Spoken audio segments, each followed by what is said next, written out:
Hello and welcome to my video. I'll show you how to start up Dovetail Games Flight School for the very first time and how to receive the best possible performance and visual appearance.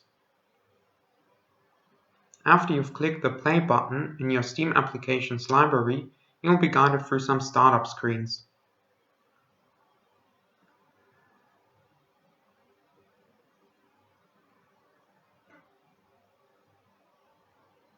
Afterwards, you'll arrive at this startup screen. Here you can decide whether you want to register for Dovetail's newsletter. If you wish to do so, enter your name and email address.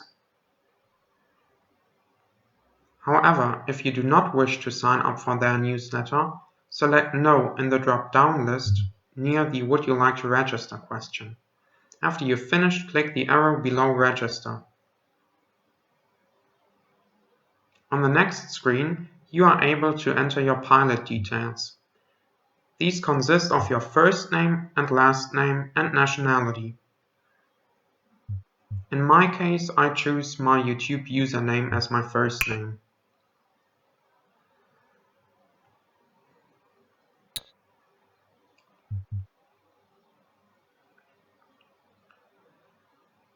After you've finished, once more click on the arrow below Pilot Profile to continue creating your profile.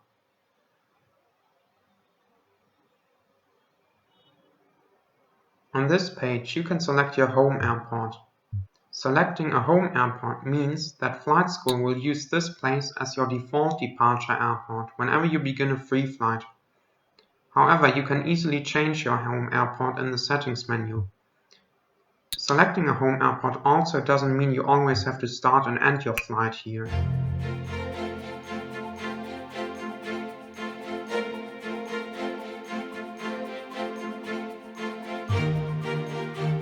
At your first startup of the simulator, it's a good idea to have a look at the settings. Here's the air traffic control menu, where you can, for example, select a pilot voice of your choice. These are the different settings tabs.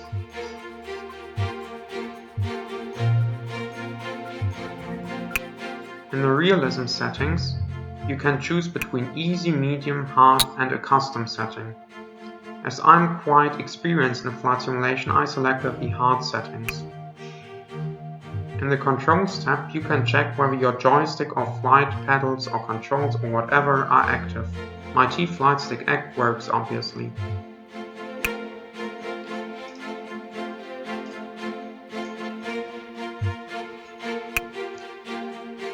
Here we have the graphics settings. Display settings are the most important ones when it comes to visual appearance of your simulator. This is the aircraft labels section. They help identifying aircraft when flying around in the simulator world, but I prefer turning all of them off because it gives a much more realistic impression. Here we have your graphics card. Anti-aliasing should be on for smoother edges. This is the graphical section. To begin with, you should turn the settings down from ultra to a medium or high setting, depending on your system's strength. Otherwise you might see stutters, which isn't very fun.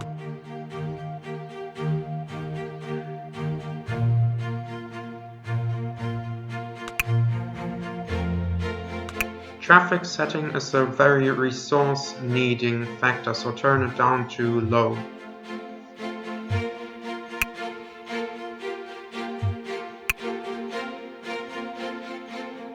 So then let's see how we come into the flight school.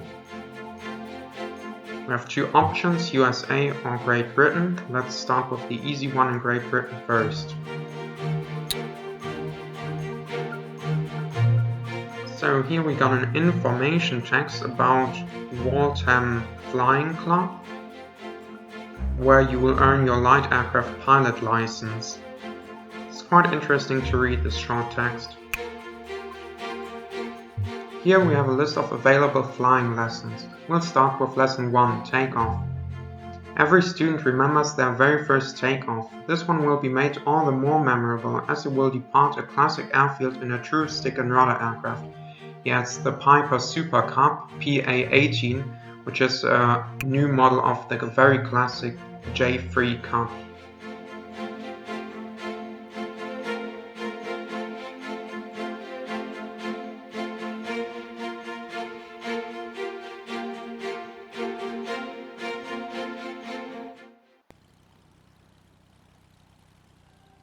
I'm going to full screen mode. Welcome to White Waltham Airfield near London. This is said to be the largest grass aerodrome in the UK. The expansive field and historic buildings make for a timeless flying experience, as you'll soon discover.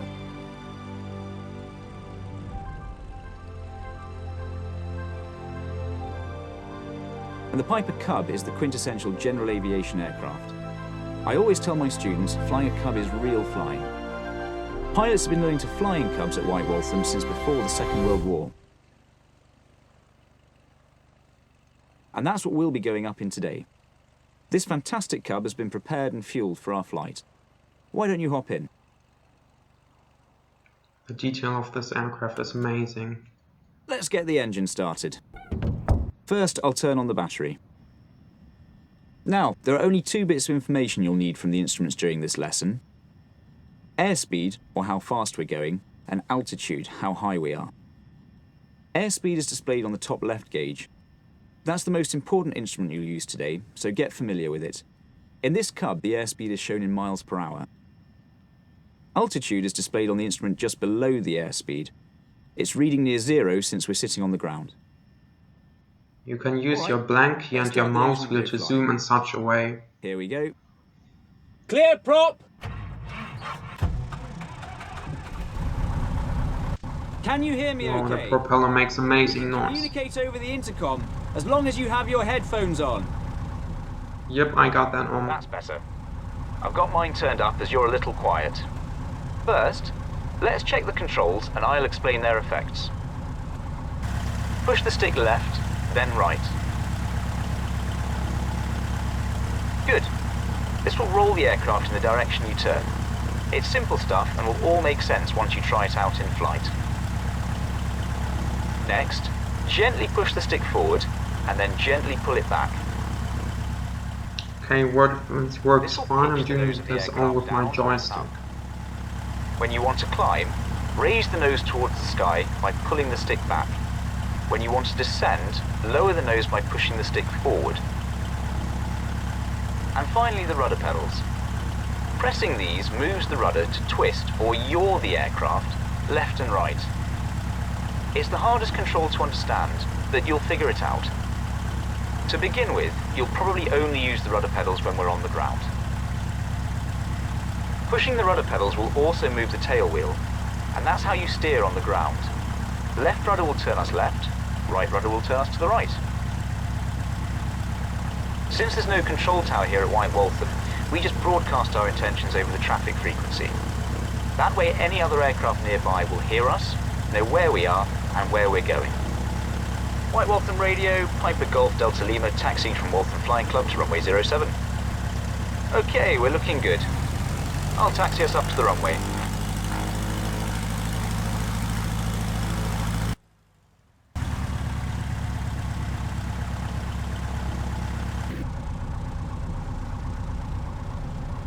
We'll perform a normal takeoff and climb to 1,000 feet. I know this is all new to you, so I'll talk you through it. Now let's test the engine by performing a run-up. We always do this to reveal any problems before we leave the ground. I'll hold the brakes to stop us from moving. Gently move the throttle control all the way forward. So I'll be doing this on my joystick very smoothly. Gently move the throttle control all the way forward. Prop rotation looks neat. Good. Now pull the throttle control back out. And we went to full power and now fully back. Good stuff. Now we can taxi onto the runway and line up for takeoff. White Waltham Radio, Piper Golf Delta Lima, lining up runway 07. When you're ready, add little power to start rolling. You can click the Views button and then full screen to view the simulator in full screen. The nose is pointed straight down the white dashed center line. You can use your Alt key on your keyboard to view and hide the menu bar up above.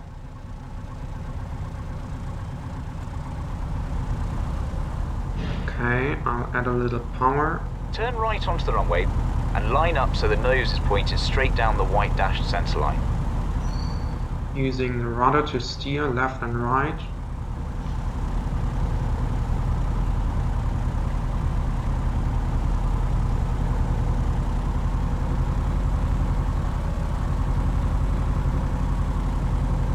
Use a little right rudder to tuck the nose into the right.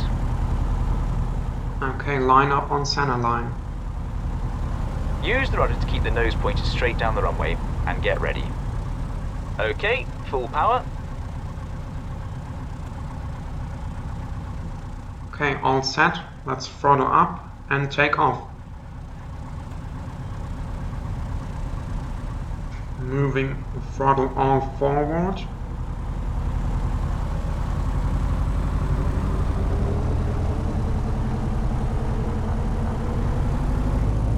The tail will rise very quickly by itself. Start pulling back on the stick at 40 miles per hour. Oh, I think I just damaged something. Fantastic, we're flying. No, we're fine, okay. Let the aircraft accelerate to 75 miles per hour. Keep full power for the climb, so control the airspeed by pitching up or down.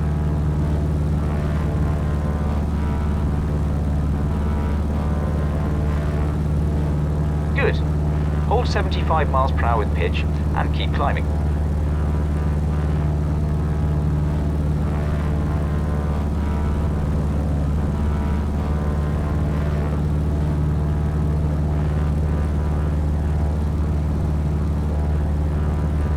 .75 miles per hour is the Cub's best rate of climb speed. That means we'll get to altitude as fast as possible flying at 75.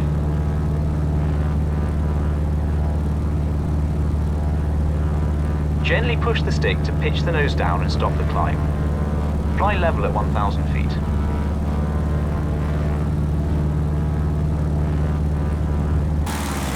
Great! Our takeoff and transition to cruise is complete. Well done.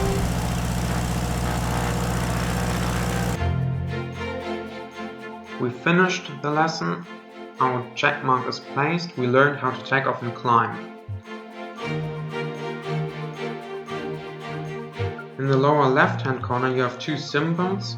The left one is to view the flight planner in order to view your flight track.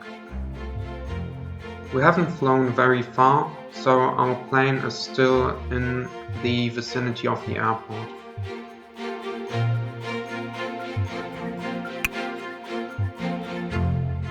Okay, let's end the lesson. Now that we've seen how our performance is, we can change the settings in order to have better visuals.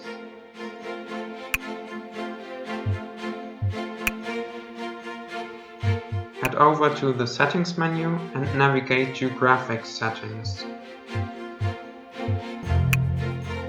In the graphics section, select a value that fits your performance. If you've experienced a high frame rate, you can increase the values. If you've experienced low performance, you should lower the settings here. Thanks for looking.